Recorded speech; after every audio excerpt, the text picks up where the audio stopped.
નમસ્કાર અને આજના આપણા સઘન અભ્યાસમાં સ્વાગત છે. હું આજના આ ડીપ ડાઇવની હોસ્ટ છું અને આજે આપણે એક બહુ જ રસપ્રદ ચર્ચા કરવાના છીએ. હા, ચોક્કસ. અને હું અહીં આજના આપણા સ્રોતોનું અને પ્રાચીન ગ્રંથોનું વિશ્લેષણ કરવા માટે જોડાયો છું. બરાબર. તો જુઓ, ચર્ચાની શરૂઆત હું એક ઉદાહરણથી કરવા માંગુ છું. કલ્પના કરો કે જ્યારથી આપણે જન્મ્યા છીએ ને ત્યારથી જ આપણા ચહેરા પર એક અત્યંત આધુનિક પેલું વર્ચ્યુઅલ રિયાલિટી એટલે કે VR હેડસેટ પહેરાવી દેવામાં આવ્યો છે. ઓહ, એકદમ મેટ્રિક્સ મૂવી જેવું. હા, બિલકુલ.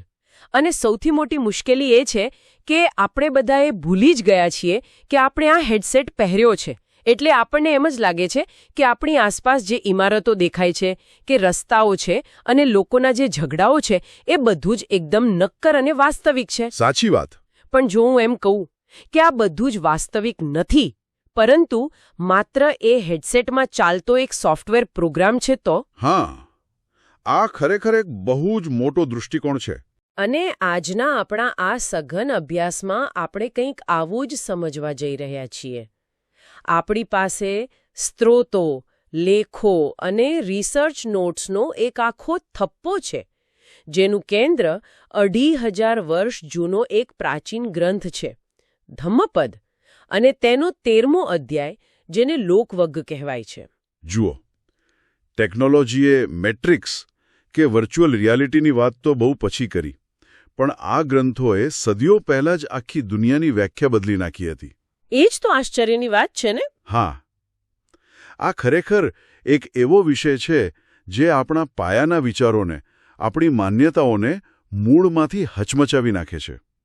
લોકવગ્ગનો અર્થ જ છે દુનિયાનો અધ્યાય અથવા તો લોકનો અધ્યાય. એટલે કે આપણે જે દુનિયામાં રહીએ છીએ એ? બરાબર. સામાન્ય રીતે આપણે હંમેશા એવું જ માનીએ છીએ કે દુનિયા આપણી બહાર આવેલી કોઈ ભૌતિક જગ્યા છે. પણ આ સ્ત્રોતોનો ઊંડો અભ્યાસ આપણને એ સમજાવે છે કે આપણે જેને દુનિયા કહીએ છીએ તે વાસ્તવમાં મોહમાયા અને અસ્થિરતાથી ભરેલો એક અનુભવ છે. અચ્છા. અને સૌથી રસપ્રદ બાબત એ છે કે આ જ્ઞાન આપણને બધું છોડીને પહાડો પર ભાગી જવાનું નથી કહેતું, પરંતુ એ સમજાવે છે કે આ જ ગોળ ગોળ ફરતી સિસ્ટમમાં એટલે કે આ જ મેટ્રિક્સમાં રહીને પણ જ્ઞાની લોકો શા માટે તેમાં ફસાતા નથી. આ એક બહુ મોટો અને ક્રાંતિકારી તફાવત છે. તો ચાલો સૌથી પાયાના પ્રશ્નથી જ આ ડીપ ડાઇવની શરૂઆત કરીએ. સ્ત્રોતોનું વિશ્લેષણ કરતા એક વાત સ્પષ્ટ થાય છે કે લોકનો અર્થ માત્ર આપણી આસપાસ દેખાતી બહારની ભૌતિક દુનિયા નથી. બિલકુલ નહીં. તે એક અનુભવની દુનિયા છે, એટલે કે એક્સપિરિયન્શિયલ વર્લ્ડ. હકીકતમાં તે આપણા મન દ્વારા બનાવવામાં આવેલી વાસ્તવિકતા છે. એટલે કે આપણું પરસેપ્શન જ આપણી દુનિયા છે. એકદમ સાચું. પણ અરે એક મિનિટ, આ વાત થોડી વધારે પડતી નથી લાગતી? એટલે મારો કહેવાનો અર્થ એ છે કે જો હું અંધારામાં ચાલતી હોઉં અને લાકડાના ટેબલ સાથે મારો પગ જોરથી અખડાય તો મને લોહી નીકળશે અને દુખાવો થશે. હા, દુખાવો તો થશે જ. હા, તો એ ટેબલ તો કોઈ ભ્રમ નથી ને, એ તો એક ભૌતિક વાસ્તવિકતા છે. તો પછી બધું મનની જ ઉપજ કેવી રીતે હોઈ શકે? જુઓ, આ બહુ જ સરસ અને તાર્કિક પ્રશ્ન છે, અને આ જ જગ્યાએ મોટાભાગના લોકો ગોથું ખાઈ જાય છે. જ્યારે સ્ત્રોતો એમ કહે છે કે દુનિયા મન દ્વારા બનેલી છે, ત્યારે તેઓ ભૌતિક વસ્તુઓના અસ્તિત્વને નકારતા નથી. ઓહ, એટલે ટેબલ ત્યાં જ છે. હા, ટેબલ ત્યાં જ છે, અને પગ અથડાવાથી થતો શારીરિક દુખાવા પણ વાસ્તવિક ડેટા છે. પણ આપણે જેને દુનિયા કહીએ છીએ તે એ ડેટા પછી શરૂ થાય છે.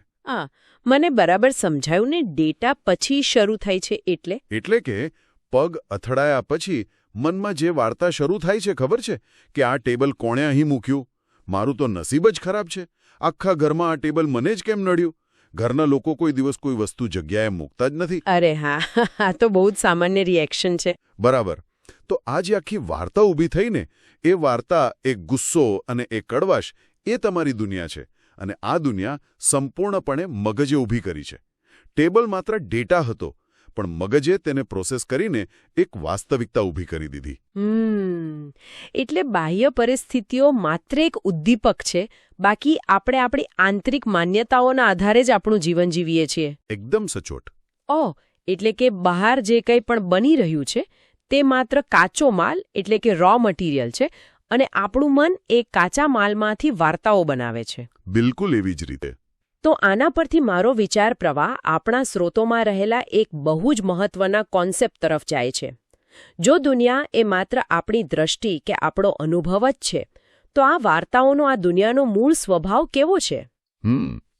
આના માટે લોકવગ્ગમાં બૌદ્ધ ધર્મના 3 મુખ્ય તત્વો પર બહુ ભાર મૂકવામાં આવ્યો છે. હા, અનિત્ય, દુઃખ અને અનત્તા, રાઈટ? હા, અનિચ્છ એટલે કે ઇમ્પર્મનન્સ અથવા અસ્થાયીપણું, દુઃખ એટલે સફરિંગ અને અનત્તા એટલે નો સેલ્ફ. એટલે કે દુનિયા અનિત્ય છે, અસંતોષજનક છે અને તેનો કોઈ કાયમી સ્વભાવ નથી.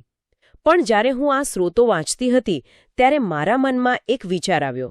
કેવો વિચાર? કે જો બધું જ અસ્થાયી છે, બધું જ નાશ પામવાનું છે અને અંતે બધું જ દુઃખદાયક છે, તો શું આ બહુ પેસિમિસ્ટિક એટલે કે નકારાત્મક વિચારધારા નથી લાગતી?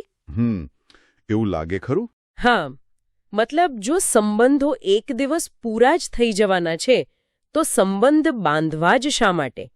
શું આ બધું જીવનમાંથી રસ ઉડાડી દેવા જેવું નથી? જુઓ, એવું લાગવું એકદમ સ્વાભાવિક છે. પશ્ચિમી જગત જ્યારે પહેલીવાર આ પ્રાચીન ફિલોસોફીના સંપર્કમાં આવ્યું ત્યારે તેમણે પણ તેને નિરાશાવાદી જ માની હતી. બરાબર. પરંતુ વાસ્તવમાં આ નકારાત્મકતા નથી. આ અત્યંત શુદ્ધ વાસ્તવિકતા છે, એટલે કે રિયાલિઝમ છે. ચાલો આ ત્રણેય તત્વો પાછળના મિકેનિઝમને ડીકોડ કરીએ. હા, પ્લીઝ. પહેલું છે અનિચ્છ, એટલે કે બધું જ સતત બદલાઈ રહ્યું છે.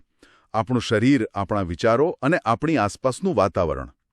હવે પ્રશ્ન એ છે કે દુઃખ ક્યાંથી આવે છે? ક્યાંથી આવે છે? દુઃખ આ પરિવર્તનમાંથી નથી આવતું.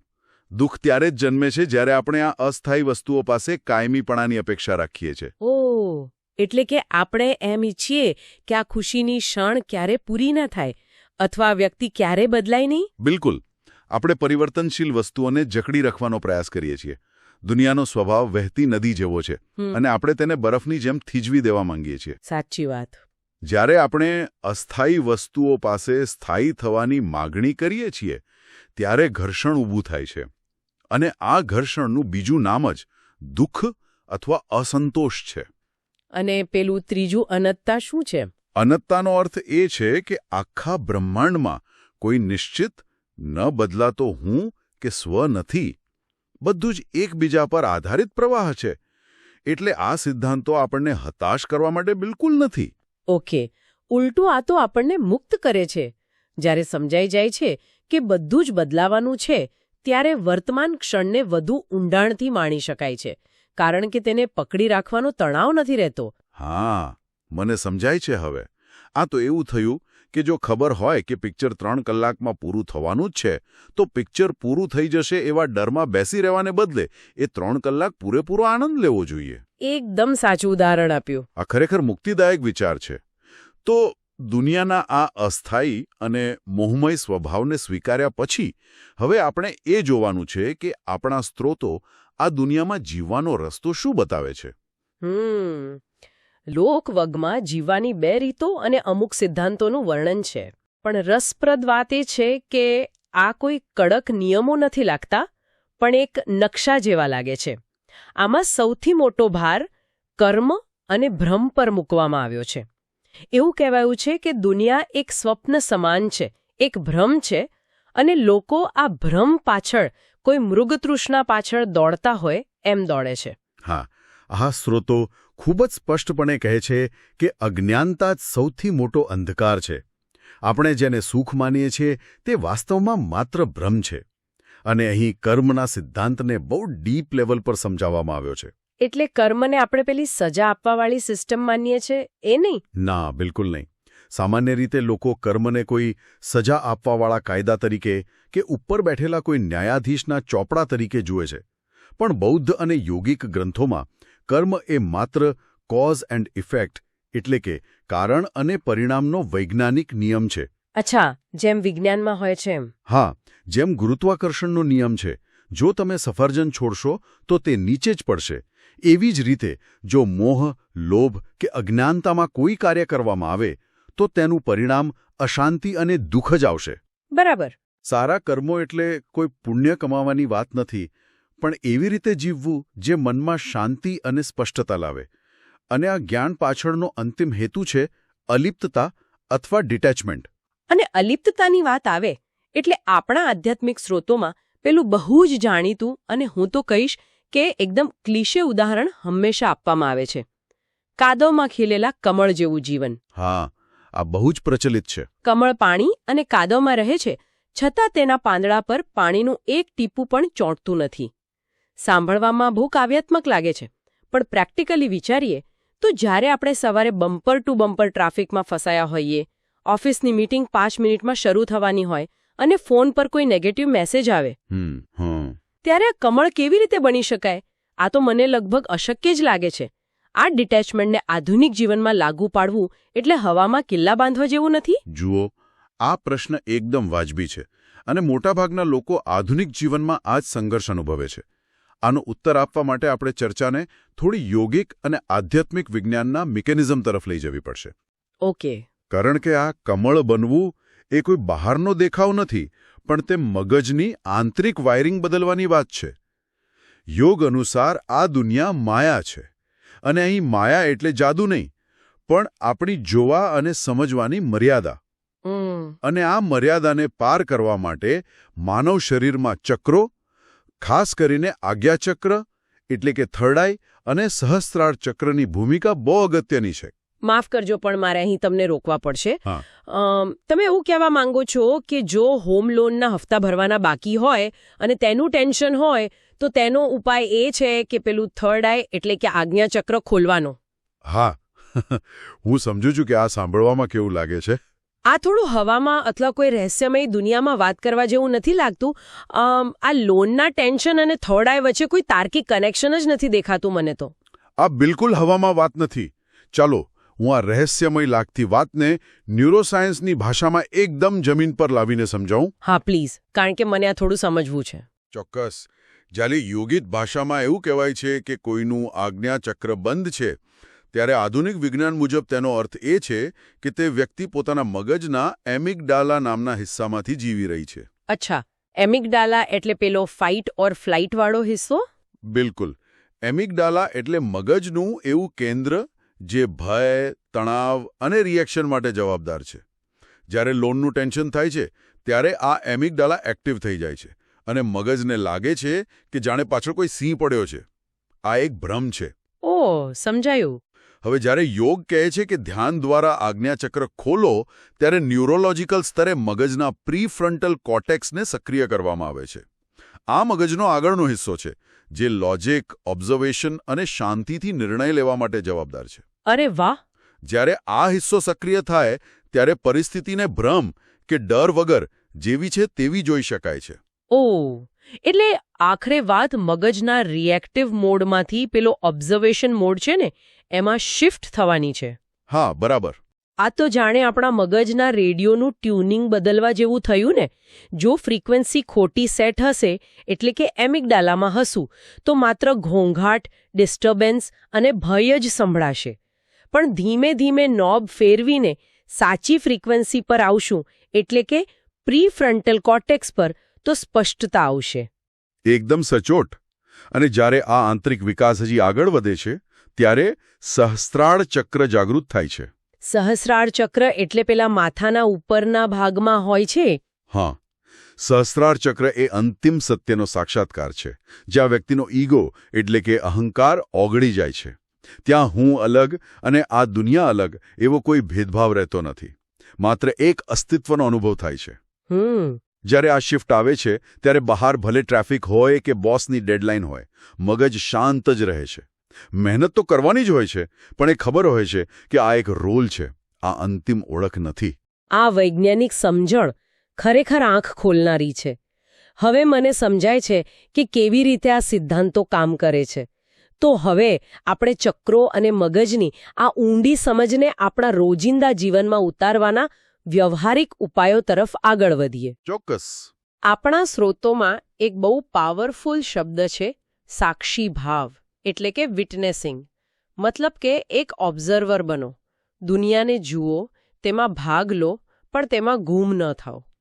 આ સાક્ષી ભાવ કેળવવા માટે આપણા સ્રોતોમાં 4 પ્રાયોગિક કદમ એટલે કે પ્રેક્ટિકલ સ્ટેપ્સ જોવા મળે છે. હા, અને આ 4 સ્ટેપ્સ એક રીતે જોઈએ તો આપણા પોતાના જ મનને ટ્રેન કરવાની એક્સરસાઇઝ છે. બરાબર. પહેલું સ્ટેપ છે રિયાલિટી ચેક.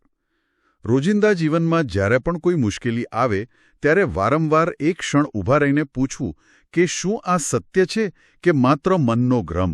ચલો આને એકદમ રિયલ લાઈફ ઉદાહરણથી સમજીએ. ધારો કે આજે ઓફિસમાં બોસે કોઈ ભૂલ માટે બધાની વચ્ચે ખોટી રીતે ખખડાવી દીધા. હવે મન ગુસ્સાથી બળી રહ્યું છે અને અપમાનિત મહેસૂસ થઈ રહ્યું છે. તો અહીં આ રિયાલિટી ચેક કેવી રીતે લાગુ પાડી શકાય? બહુ સરસ ઉદાહરણ છે.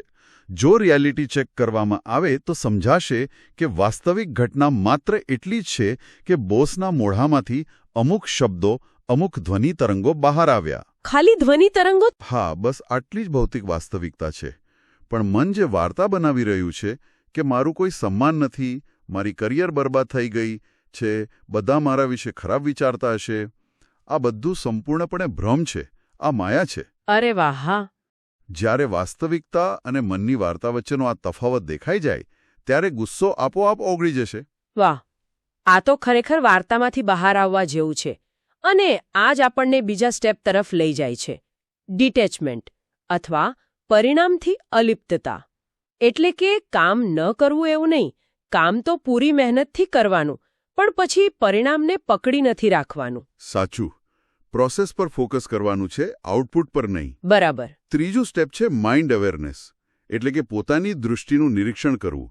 મનમાં કેવા વિચારો ચાલી રહ્યા છે તેને કોઈ જજમેન્ટ આપ્યા વગર માત્ર જોવા. ઓહ, એટલે પેલું ટ્રાફિક જોતા હોઈએ એ રીતે. બિલકુલ. જાણે રોડ પરથી પસાર થતી ગાડીઓ જોઈ રહ્યા હોય. કોઈ ગાડીમાં બેસવાનું નથી, માત્ર તેને પસાર થવા દેવાની છે. આ સાંભળીને મને એવું લાગે છે કે આ આખી પદ્ધતિ આપણા પોતાના જ મનના પ્રોગ્રામિંગને ડીબગ કરવા જેવી છે. જેમ સોફ્ટવેર કોડમાં કોઈ ભૂલ હોય અને એન્જિનિયર તેને શોધીને દૂર કરે ને, બરાબર એવી જ રીતે. હા, એકદમ સાચું. એટલે દર વખતે જ્યારે ડર કે મોહ હાવી થવાનો પ્રયાસ કરે ત્યારે એક નાનકડો પોઝ લેવાનો છે. આ પોઝ જ આખી રમત બદલી નાખે છે. બિલકુલ. અને આ પોઝ લેવાની ક્ષમતા ડેવલપ કરવા માટે જ ચોથું સ્ટેપ છે સ્પિરિચ્યુઅલ પ્રેક્ટિસ. જેમાં ધ્યાન અને આત્મવિચાર આવે છે, રાઈટ? હા. ધ્યાન એટલે કોઈ ચમત્કાર નથી, પણ તે મગજના પ્રીફ્રન્ટલ કોર્ટેક્સ માટેનું જીમ છે. તે વર્તમાન ક્ષણમાં એન્કર કરે છે. આ જ કારણસર જ્ઞાની લોકો દુનિયાની મોટી મોટી ઉથલપાથલ વચ્ચે પણ અંદરથી શાંત રહી શકે છે. તેઓ પોતાના મનના પ્રોગ્રામિંગના ગુલામ નથી હોતા, પણ તેને ઓબ્ઝર્વ કરી શકતા માલિક હોય છે. ખરેખર આ ડીપ ડાઇવે મગજના ઘણા તાળા ખોલી નાખ્યા છે. તો આપણે અત્યાર સુધી આ સ્રોતોમાંથી જે કંઈ પણ ચર્ચા કરી તે બધાનો જો હું એક સાર કાઢું તો લોકવગ આપણને બહુ સ્પષ્ટપણે કહે છે કે દુનિયા ક્યારેય સમસ્યા હતી જ નહીં. સાચી વાત. સાચી વાત. તેને જોવાની આપણી દૃષ્ટિ પેલો VR હેડસેટ જ સમસ્યા છે. આપણે આખી જિંદગી બહારની વસ્તુઓને, લોકોના વર્તનને ઠીક કરવામાં વિતાવી દઈએ છીએ, પણ વાસ્તવમાં દુનિયાને નહીં પોતાની દૃષ્ટિને બદલવાની જરૂર છે, એટલે બધું આપોઆપ બદલાઈ જશે. બરાબર છે. લેન્સ સાફ થશે એટલે દ્રશ્ય આપોઆપ સ્પષ્ટ થઈ જશે. જ્યારે એ સમજાય છે કે આપણું પરસેપ્શન જ રિયાલિટી બનાવે છે, ત્યારે વિક્ટિમ એટલે કે પીડિત મટીને સર્જક બની જવાય છે.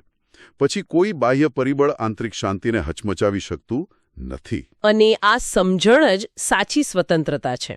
હવે આ અદ્ભુત અને ગહન ચર્ચાના અંતે હું એક એવો વિચાર મૂકવા માંગુ છું જે કદાચ આપણા બધાના મનમાં એક નવો જ પ્રશ્ન ઊભો કરશે, જેના પર જાતે જ વિચાર કરવાનો છે. ચોક્કસ. શરૂઆતમાં આપણે જે વર્ચ્યુઅલ રિયાલિટી હેડસેટની વાત કરી હતી ને, જરા એના વિશે ફરીથી ઊંડાણથી વિચારો. જો આપણી દૃષ્ટિ જ આ આખી દુનિયાનું નિર્માણ કરતી હોય અને દુનિયા ખરેખર માત્ર એક અનુભવ જ હોય, તો કદાચ આપણો સૌથી મોટો દુશ્મન અને આપણો સૌથી મોટો મિત્ર બંને બહાર ક્યાંય નથી, પણ આપણા જ મનની અંદર બેઠા છે. તો એક મિનિટ માટે વિચારો. અત્યારે આ જ ક્ષણે જ્યારે આ વાત ચાલી રહી છે ત્યારે શું આપણે ખરેખર જાગૃત છીએ? શું આપણે વાસ્તવિકતા જોઈ રહ્યા છીએ? કે પછી આ પણ આપણા જ જટિલ મનનું એક બીજું સુંદર અને મોહમય સ્વપ્ન જ છે?